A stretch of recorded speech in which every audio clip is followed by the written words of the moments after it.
नमस्ते दोस्तों। उत्तर प्रदेश के एक बूढ़े भिखारी की एक अनोखी कहानी।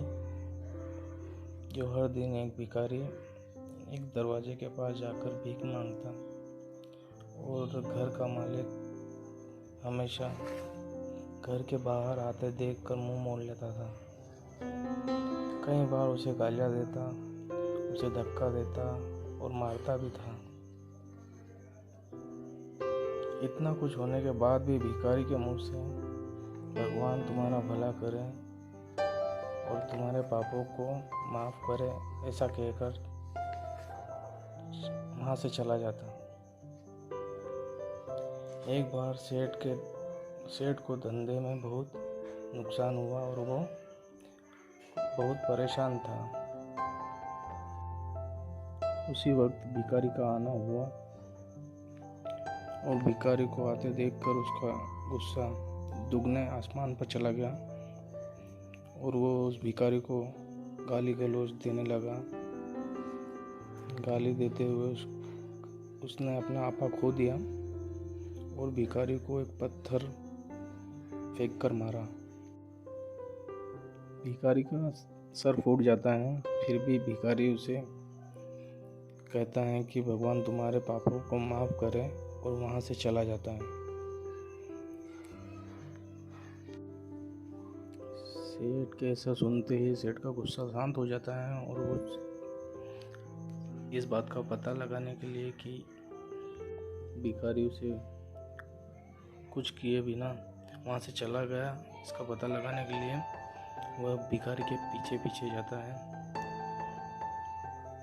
सारा दिन उसका पीछा करते हुए रात को जब भिखारी घर जाता है तब भी वह उस भिखारी के पीछे उसके घर तक जाता है और देखता है कि उसकी बीमार पत्नी जो एक टूटी खाट पर लेटी हुई थी, जो अपने पति का इंतज़ार कर रही थी, उसके पति के भीख मांगने वाले कटोरे में देखा तो उस कटोरे में आधी रोटी थी और उसके सिर पर चोट लगी हुई थी। पत्नी द्वारा पूछे जाने पर कि ये चोट तुम्हें कैसे लगी, उसने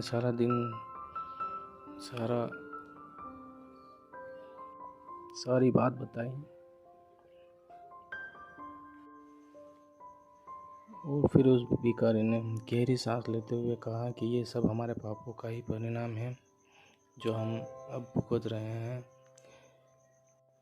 तुम्हें याद है कुछ साल पहले हम कितने अमीर हुआ करते थे, क्या कुछ नहीं था हमारे पास, फिर भी हम किसी को दान पुण्य नहीं करते थे और उस अंधे भिखारी के साथ तो हमने बहुत ही बुरा किया। उसे कागज़ की रोटियां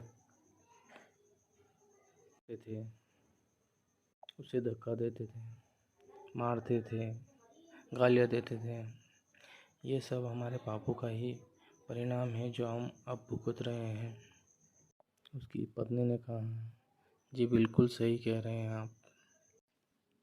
उस भिखारी का श्राप ही लगा है हमें, जो कहता था भगवान सब देख रहा है और तुम्हें एक दिन इन पापों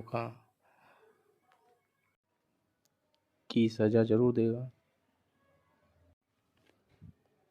तब भिखारी बोला, सही बात है, उसका श्राप ही लगा है हमें, इसीलिए मैं किसी को बुरा नहीं कहता, सबको कहता हूँ भगवान तुम्हारे पापों को माफ़ करें। और दोनों भगवान को हाथ जोड़ते हुए वो आधी बासी रोटी खाकर दोनों सो जाते हैं। सेठ जी सारा हाल सुना और वहाँ से चल देते हैं। सुबह जब भिखारी से आने से पहले सेठ जी उसके लिए गर्म रोटी बनवाते हैं और जैसे भिखारी आता है उसे हाथ जोड़कर माफ़ी मांगकर उसे रोटी देते हैं। भिखारी भी ये कहकर चला जाता है कि भगवान तुम्हारा भला करे।